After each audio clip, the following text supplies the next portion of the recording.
The day my father laughed at my little hobby was the same day I deposited my first $1 million check. I remember sitting there at our family's mahogany dining table, forcing a polite smile while he gushed about my brother's latest venture capital meeting. I'm Trinity, and I've spent the last 3 years pretending to be a failure. Devon's going to revolutionize logistics with AI, my father announced, brandishing his wine glass like a torch. Silicon Valley's practically throwing money at him. My mother beamed, reaching over to squeeze Devon's hand. And to think, you came up with the whole idea over a weekend. I stabbed at my salmon, keeping my face carefully neutral.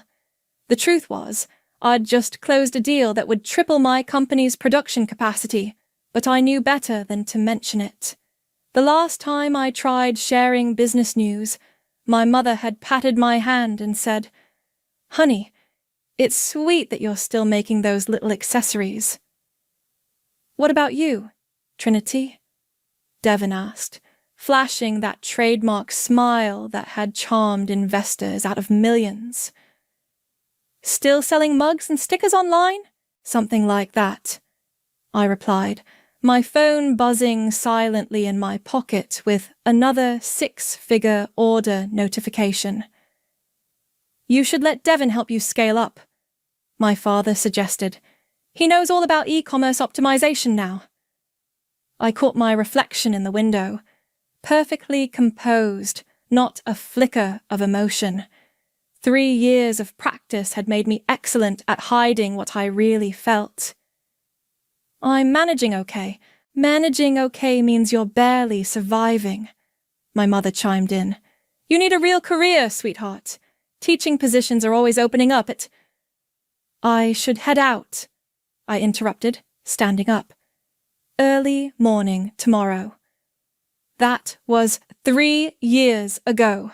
Now I'm sitting in my downtown office with Tegan, my best friend and secret co-founder, reviewing our Q1 numbers. $2.1 million, Tegan whistles, spinning in her ergonomic chair. "Not bad for a hobby, huh?" I laugh, but there's an edge to it. "Don't let my family hear you call it that. They might have a heart attack." "They still think you're selling friendship bracelets out of your garage?" "Pretty much." I pull up our growth projections on the dual monitors. Last Christmas, my mom tried to slip me a job application for retail management, said it would give me real business experience. Tegan snorts. Meanwhile, we're about to launch in 3 new countries, and Devon's still burning through his 3rd round of funding with nothing to show for it. I minimize the spreadsheet, revealing our sleek company logo. Speaking of which... "What?" Tegan leans forward, recognizing my tone. "I heard through the grapevine that his revolutionary AI software doesn't actually exist. It's all smoke and mirrors. They've been using human data entry and pretending it's automated." "Holy shit!" Tegan's eyes widen. "That's fraud." "Yep, and my parents remortgaged their house to invest in it." "They what?" Tegan nearly falls out of her chair. "Please tell me you're joking." I shake my head. "Found out last week. They took out $500,000 against the house, for their golden child's sure thing." "While they think you're—" My phone buzzes, cutting her off. The screen lights up with my father's name, the first time he's called in over a year. Tegan and I exchange looks. She raises an eyebrow. $10 says they need money. I stare at the phone, remembering all the times I'd called them with good news, only to be brushed off. The times I'd needed support and gotten lectures instead. The Christmas parties where Devon's latest breakthrough was the only topic of conversation. Should I answer it? I ask, though I already know I will. 3 years of success haven't erased the need for their approval. They just taught me to hide it better. "Up to you, boss lady." Tegan stands up, squeezing my shoulder as she heads for the door. But remember, you're not that scared little girl selling jewelry on Etsy anymore. You're the CEO of a multi-million-dollar company. The phone keeps buzzing. I take a deep breath, straightening my spine like I do before investor meetings. Trinity speaking, I answer, my voice cool and professional. Trinity? My father sounds strange, desperate. We need to talk. It's about Devon. I close my eyes, thinking about the stack of international contracts waiting for my signature, about the warehouse I just bought outright, about the 3 years I spent building an empire while they weren't watching. Of course, I say smoothly. What about him? The answer, when it comes, almost makes me laugh out loud. He's in trouble, sweetheart. Big trouble. And we need your help. I chose my favorite coffee shop for the meeting, not the fancy one Devon always bragged about, but the cozy place where I'd sketched my first business plan on napkins. My parents looked out of place among the young professionals with laptops, my father's hands trembling slightly as he stirred his untouched coffee. The investors pulled out last week, he said, voice barely above a whisper. All of them. At once, my mother jumped in, her teacher's authority wavering. It's just a temporary setback, Devon says. Devon says a lot of things, I interrupted, taking a deliberate sip of my latte. What exactly do you need from me? They exchanged glances, the same looks they'd shared when I announced I was dropping my MBA to focus on my little online shop. We need a loan, my father finally admitted, just until Devon gets back on his feet. The bank. They're not being reasonable. I set down my cup. How much? 400,000. My mother whispered.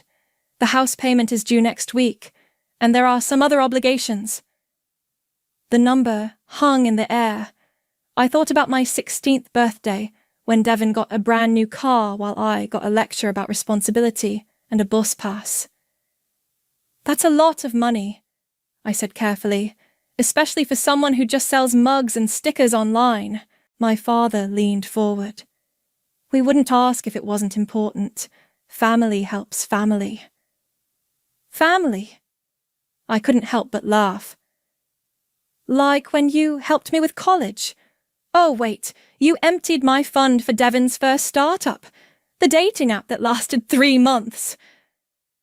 That was different, my mother snapped. Devon had a real opportunity. And I didn't?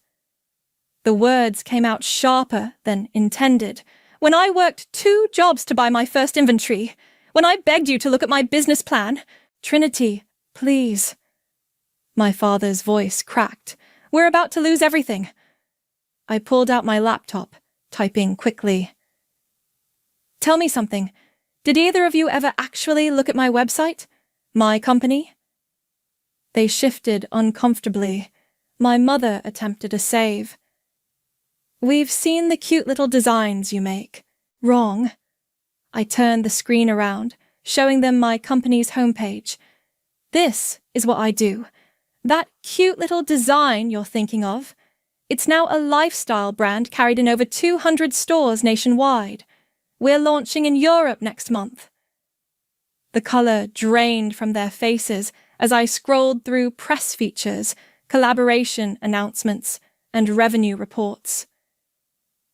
But you never said, my father stammered. I tried. For years, I tried. You were too busy funding Devon's dreams to notice mine coming true. My mother's hands clenched around her cup. If you're doing so well, then surely you can help your brother. I have a better idea. I reached into my bag and pulled out a thick binder. Let's talk about what my little hobby made last quarter. The bell above the door chimed, and I didn't need to look up to know who it was. Devon's cologne announced his arrival before his voice did. "There you are." He dropped into the empty chair, still wearing his signature startup founder outfit. Expensive jeans, blazer, pristine sneakers. "Mom said you were meeting about a loan. Listen, sis, I know you've probably got some savings from your little shop." I slid the binder across the table, cutting him off. "Actually, I was just showing them my Q1 earnings report." Devon's confident smile flickered as he glanced at the numbers. Then he laughed, too loud for the quiet cafe. "Come on, this can't be real. You sell merchandise online." "I run an 8-figure e-commerce empire," I corrected him, "and unlike your AI logistics solution, mine actually exists." The silence that followed was deafening. My mother's face had gone from pale to ashen. My father couldn't meet my eyes. Devon recovered first, his charm switching on like a light. "Hey, that's amazing. You know, with my experience in scaling operations, we could really—" "No." The word came out soft, but final. "I don't need your experience, Devon. I never did." "Trinity," my father pleaded. "We're family." I stood up, smoothing my skirt. "Yes, we are, and that's exactly why this meeting is over." "What do you mean?" My mother's voice had that dangerous edge I remembered from childhood. I gathered my things, pausing only to leave a generous tip for the barista. "I mean, I'll think about it, the same way you thought about supporting me all these years." As I walked out, I heard Devon's voice behind me. "Don't worry, she'll come around. She has to. We're family." I smiled to myself, already composing a text to Tegan. Oh, I'd come around all right, just not in the way they expected. 3 days later, I invited them to my office. Not the cozy converted warehouse space where I actually worked, but the sleek downtown suite I kept for investor meetings. The kind of office Devon had always pretended to have. "Nice view," my father said awkwardly, staring at the city skyline. "Must be expensive."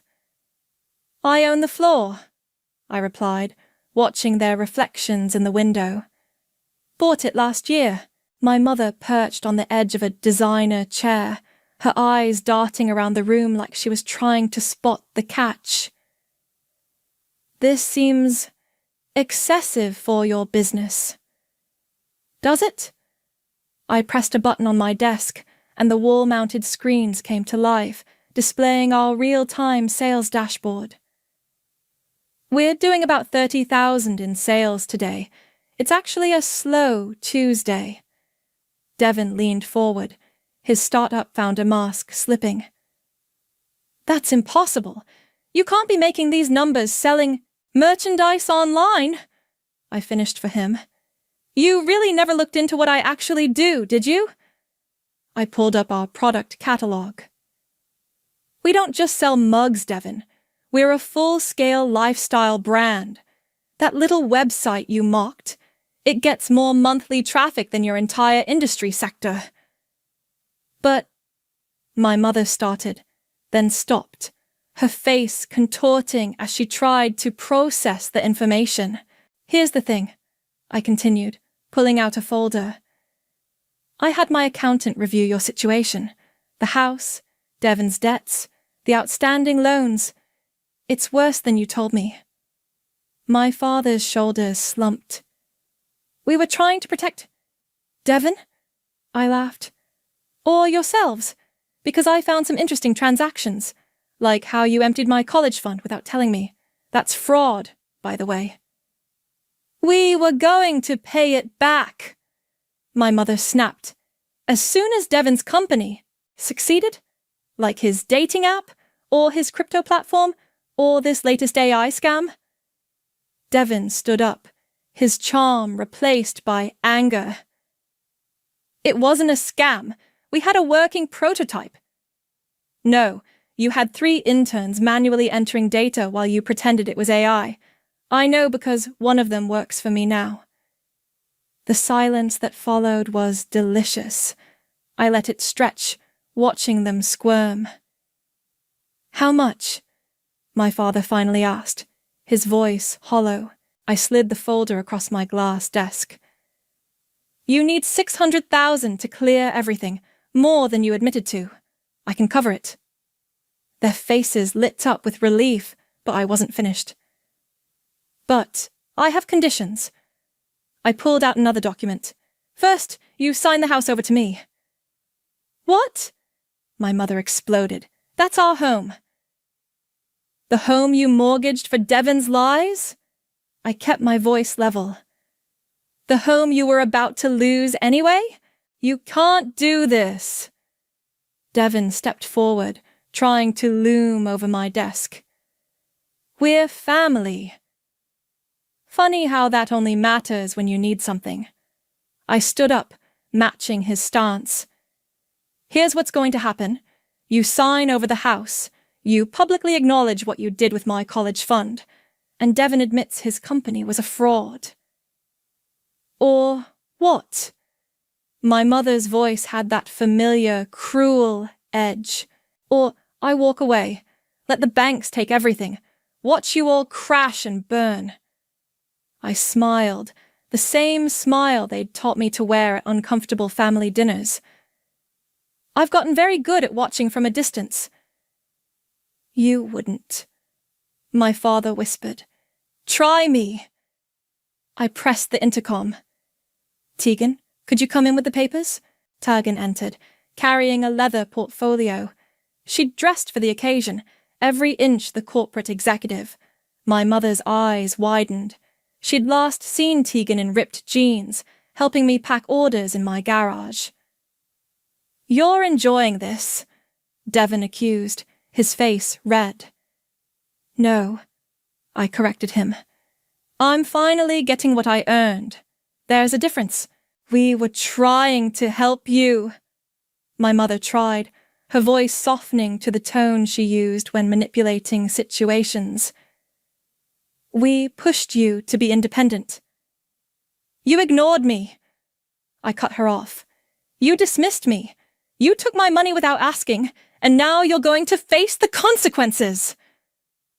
Or, my father asked quietly, or you can sign these papers, take the money, and we all pretend to be a happy family again. Your choice. Tegan laid out the documents, her expression professionally neutral.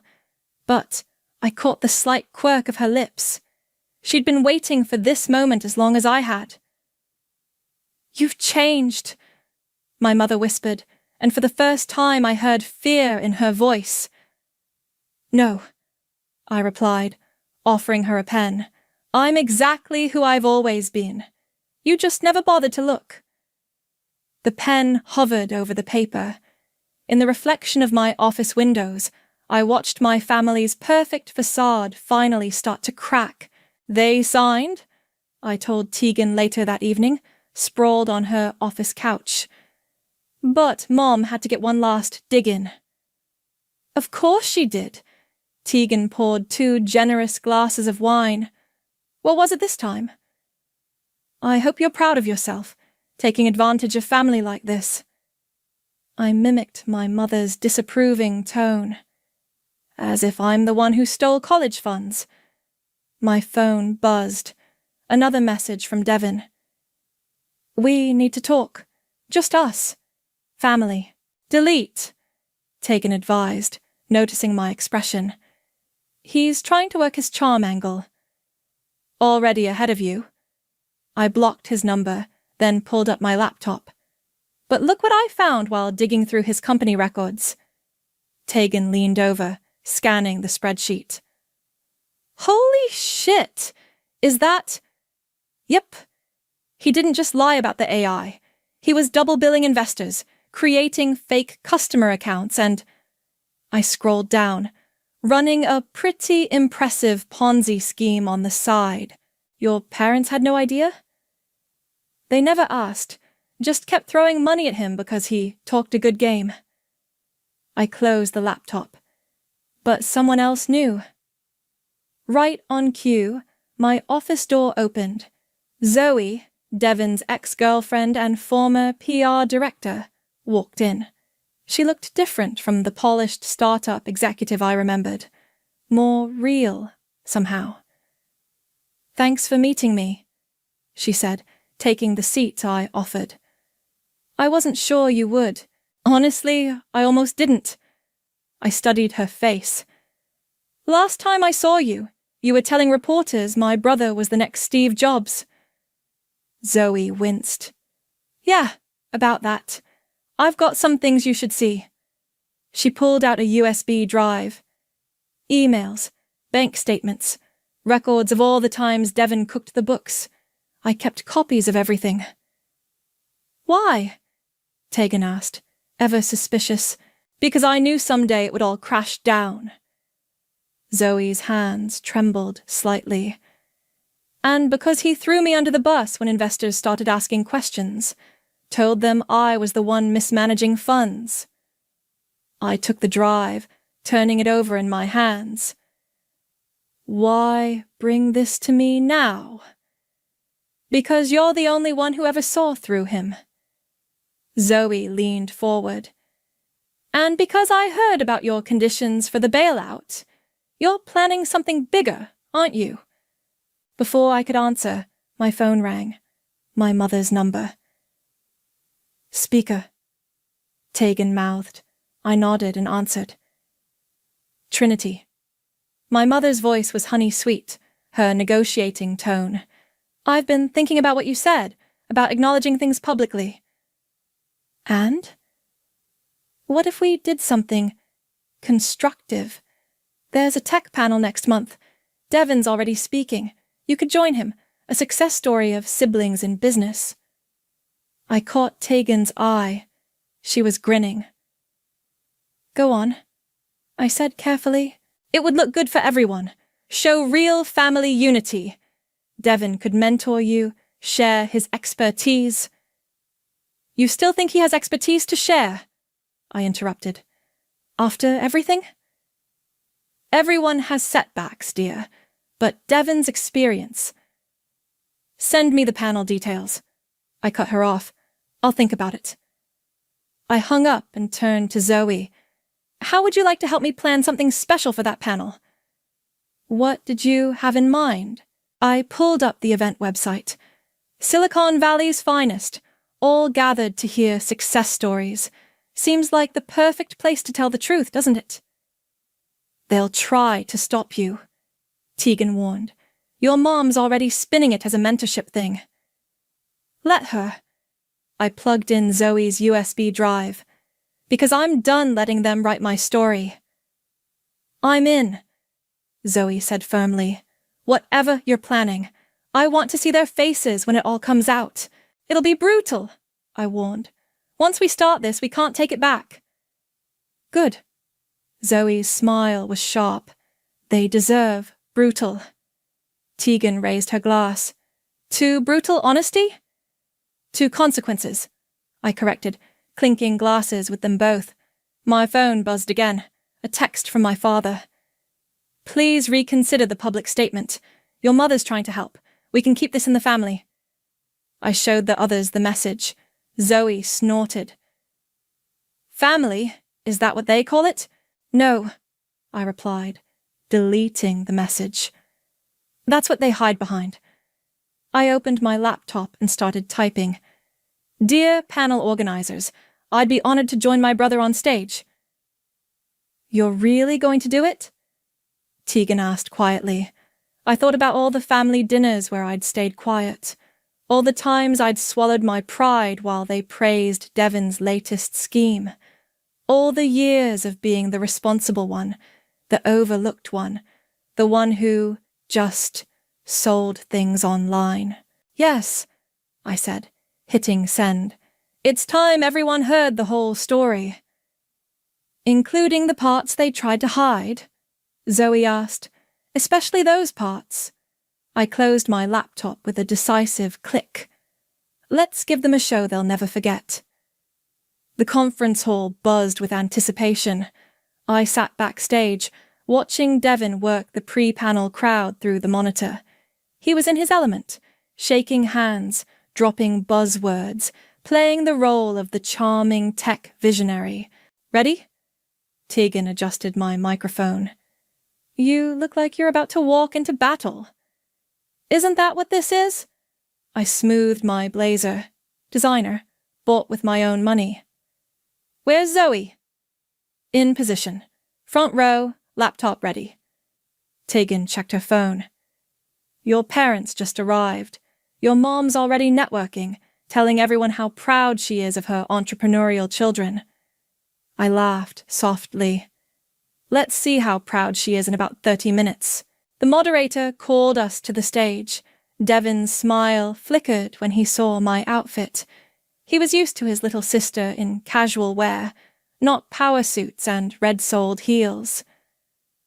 Welcome to Siblings in Startups, the moderator began. Today we have an inspiring story of family success. I tuned out the introduction, watching my mother's face in the audience.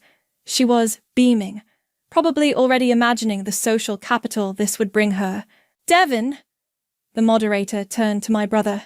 Tell us about your journey. Well, he flashed that practiced smile. It's really about innovation, seeing problems and creating solutions. Our AI platform revolutionizes logistics by... I let him ramble, watching the audience lean forward, buying his empty promises just like his investors had. 10 minutes of perfectly rehearsed startup jargon.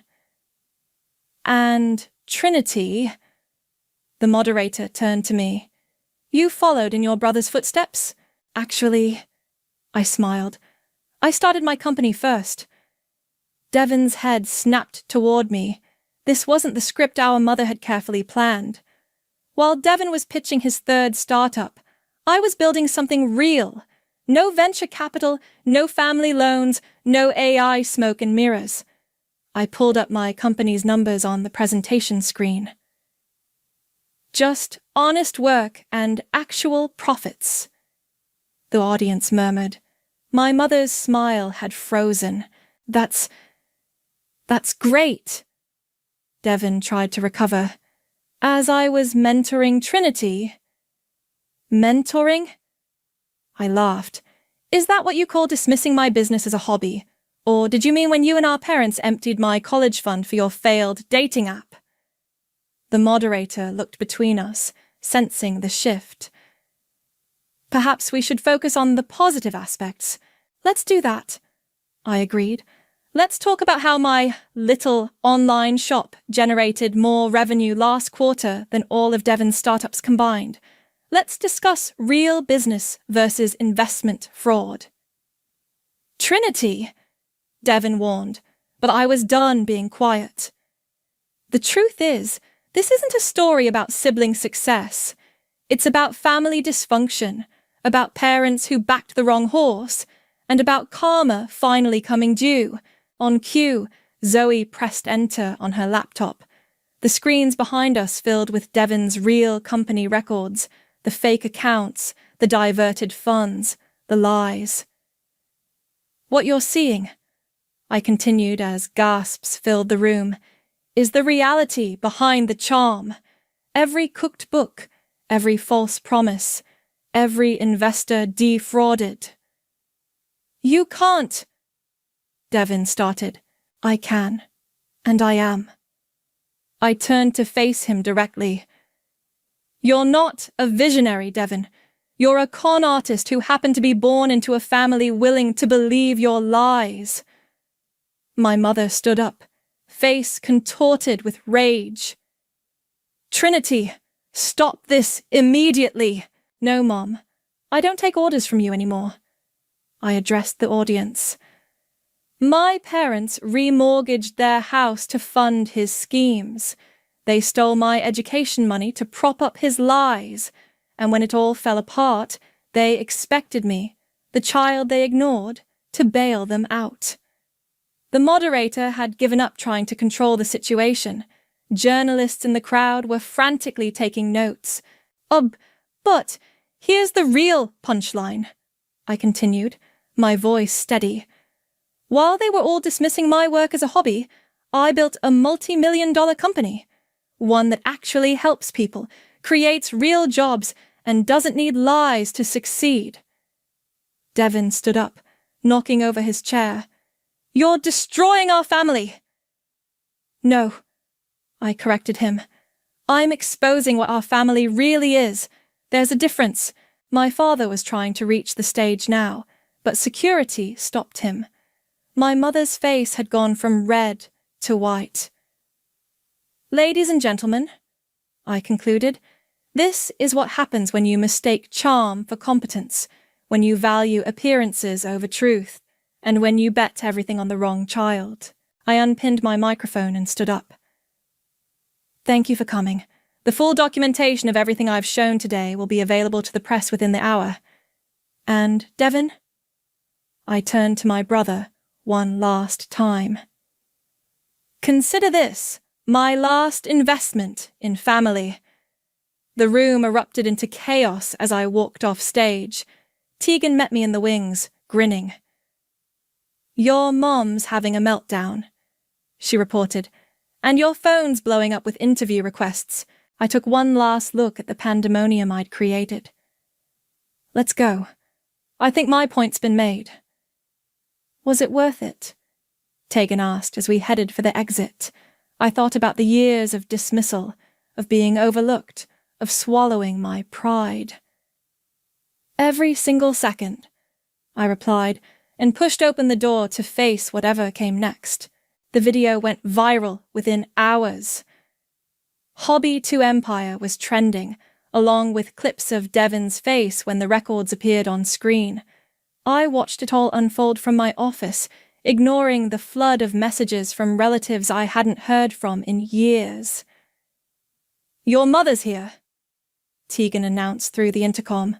Security wants to know if they should let her up. I sighed. Send her in. Might as well finish this. My mother burst through the door like a storm cloud, my father trailing behind her. She'd been crying. Her mascara was smeared, but her rage was intact. How dare you? She hissed. How dare you humiliate us like that? Humiliate you? I kept my voice level. By telling the truth? You've destroyed your brother's life! She slammed her hands on my desk. Everything he worked for. He didn't work for anything. I cut her off. That's the point. He lied. You enabled him, and I'm done pretending. Trinity, my father stepped forward. We can still fix this. Issue a statement. Say it was a misunderstanding. Like you misunderstood taking my college fund. I pulled out the bank statements. Or misunderstood lying to investors. Which part should I take back? You've always been jealous of Devin. My mother spat. Always cold, always calculating. No, I stood up slowly. I was always watching you praise his failures while dismissing my successes, watching you throw good money after bad, watching you choose him over and over. We didn't choose. Yes, you did. I opened my drawer and pulled out an envelope. And now I'm choosing too. My father recognized the legal letterhead. What is this? An agreement. I'll buy the house, fair market value. I'll even cover Devin's legal fees when the fraud charges hit. But there are conditions. More conditions? My mother's voice dripped venom. Haven't you taken enough? These are different. I laid out the papers. A public acknowledgement of what you did with my college fund, a formal apology for years of dismissal, and a promise to stay out of my life, professionally and personally. You can't be serious, my father whispered. I've never been more serious. I sat back down. Sign, and this ends today. Refuse, and I'll make sure every investor Devon defrauded knows exactly how you helped him do it. This isn't you. My mother's voice cracked. You're not this person. This is exactly who I am, who I've always been. You just never bothered to notice. A knock at the door interrupted us. Walker, my mentor and lead investor, stepped in. Sorry to interrupt, he said, though his timing was perfect, as always. Trinity, the board is waiting. My mother's eyes widened. Board. Yes, Mother. I'm not just a CEO. I'm answerable to shareholders now, people who actually value what I've built. Walker nodded politely to my parents. I've been following Trinity's work for years. You must be very proud. The irony wasn't lost on any of us. The papers are there if you want them, I said, standing up. Take them or leave them. I have a meeting to attend. You've always been cold and selfish, my mother said, but her voice shook. Ever since you were little. Actually, Walker interrupted, Trinity's one of the most generous people I know. Ask any of her employees, or the charities she supports, or the small businesses she's helped launch. You don't know her like we do, my father protested weakly. No, Walker agreed. I know her better, because I actually paid attention. I gathered my things, heading for the door. The choice is yours, sign or don't. Either way, I'm done pretending. Wait, my father called. There's something you should know. In the garden shed, at the house. There are letters. I turned back. Letters? From your grandmother. She wrote to you every month before she died, about how proud she was of your creativity, your drive, your mother. We kept them from you, my mother finished, deflating slightly. They're still there. The revelation should have hurt more than it did. Instead, I felt oddly calm. Thank you for telling me, I said. I'll pick them up when I collect the house keys. Trinity, please. My mother tried one last time. We're still your parents. Yes, you are, but that doesn't mean what you think it means anymore. I left them there, with the papers and their choices, and walked into my board meeting with my head high. Behind me, I heard my mother start to cry. Real tears this time, not the manipulative ones I'd grown up with. Sometimes karma doesn't just come for the obvious villains. Sometimes it comes for the people who stood by and watched, who chose wrong, who thought love meant never having to say they were sorry. And sometimes karma wears designer heels and runs a multi-million-dollar company. The final family dinner wasn't my idea. Tegan suggested it, saying I needed closure, so I invited them to my penthouse, not for reconciliation, but for an ending. They arrived exactly on time, looking smaller somehow. My mother's designer outfit seemed forced, my father's smile strained. Devon didn't come. He'd fled to Miami after the panel, hiding from investors and legal notices. Nice place, my father said, the same words he'd used in my office. Very successful. Sit. I gestured to the dining table. Dinner will be ready soon. You cooked? My mother sounded surprised. No, I hired a chef. Another perk of running a real business. They sat awkwardly while I poured wine. The city lights sparkled through floor-to-ceiling windows, a reminder of how far I'd climbed. Before we eat, I picked up a remote. I want to show you something. The massive TV screen came to life. My mother flinched, probably expecting more exposed secrets. Instead, the video opened with me in my first apartment, surrounded by shipping boxes. What's this? My father asked. Watch. The footage showed me and Tegan packing orders at 3 a.m., celebrating our first $100 day, crying over our first major retailer contract. Years of work condensed into minutes. "Where did you get all this?" my mother whispered. "Tegan filmed everything, said someday we'd want to remember how it started."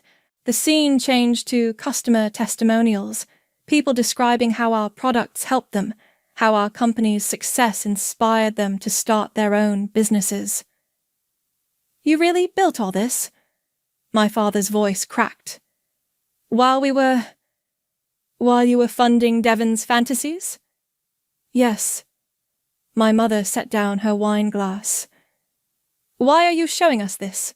"Because tomorrow, our YouTube channel releases a documentary called Hobby versus Hype.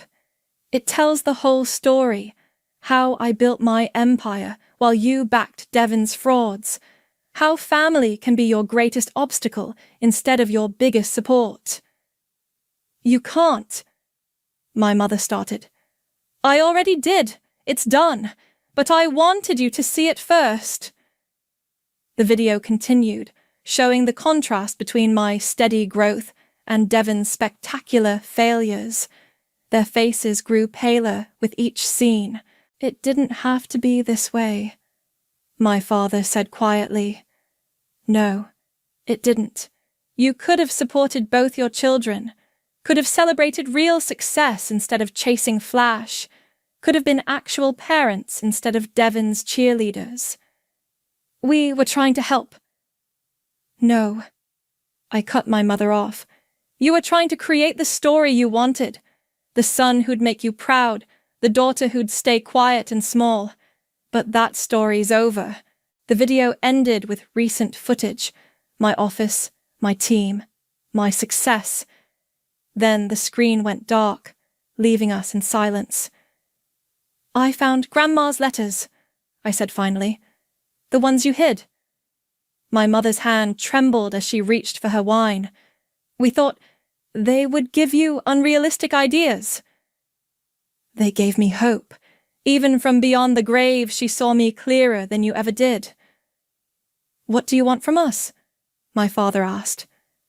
"Why this dinner?" "Because tomorrow, everything changes. The documentary goes live. The truth comes out. And whatever relationship we had ends." "You're disowning us." My mother's voice rose. "No. I'm freeing myself. From expectations, from guilt, from the weight of being your backup plan." "And Devon?" "Devon made his choices. Now he can live with them."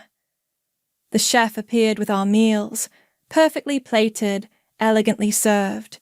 We ate in silence, the food tasting like ashes. "What happens now?" my father finally asked. "Now?" "You go home. You watch your carefully constructed world crumble. You face the consequences of your choices." "And you?" My mother's makeup was smeared again. "What do you get out of this?" I stood up, walking to the windows. "Peace. Clarity. The knowledge that I succeeded not because of you, but in spite of you."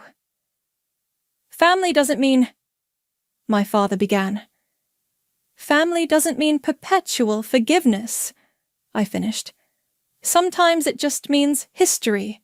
They left shortly after, my mother's shoulders shaking, my father looking aged.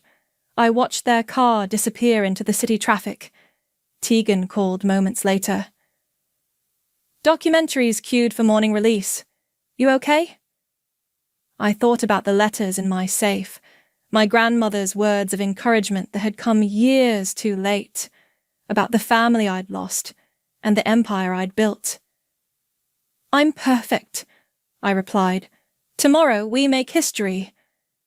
"To karma," she suggested. "To truth," I corrected. "It's time everyone heard it."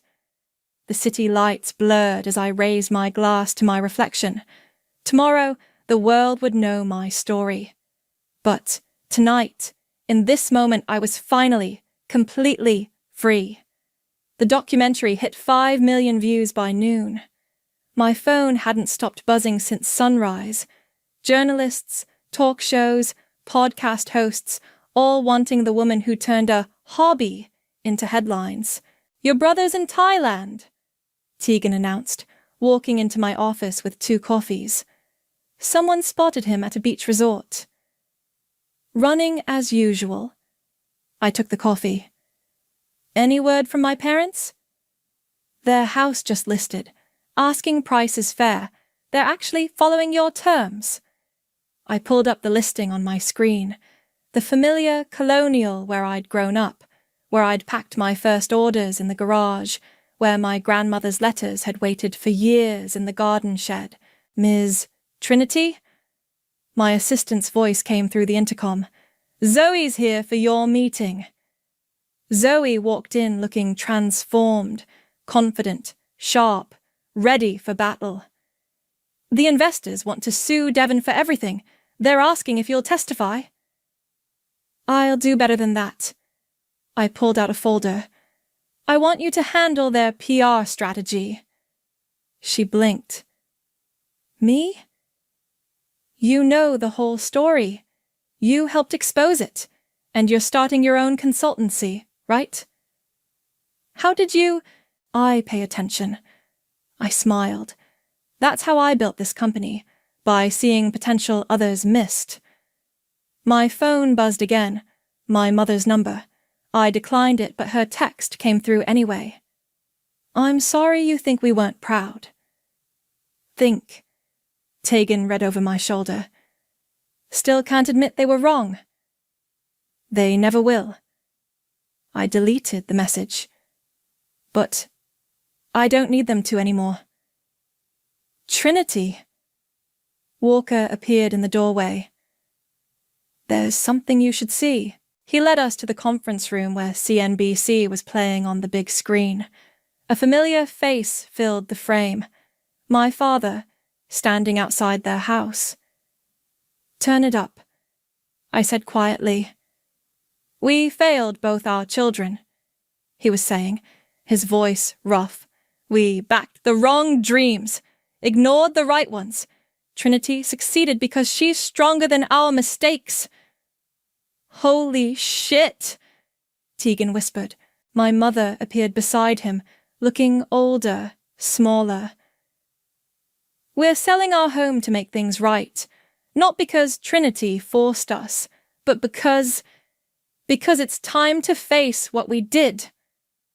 I watched in silence as they admitted everything. The college fund, the favoritism, the years of dismissal. "That's unexpected," Zoe said. "Is it enough?" Tegan asked softly. I thought about the little girl who'd begged for attention, the teenager who'd worked 2 jobs, the woman who'd built an empire in silence. "No," I replied, "but it's something." My phone lit up with another text, this time from an unknown number in Thailand. "Devon, you won, okay? You destroyed everything. Happy now?" I showed the others. Zoe snorted. "Still making it about him." "Always will." I blocked the number.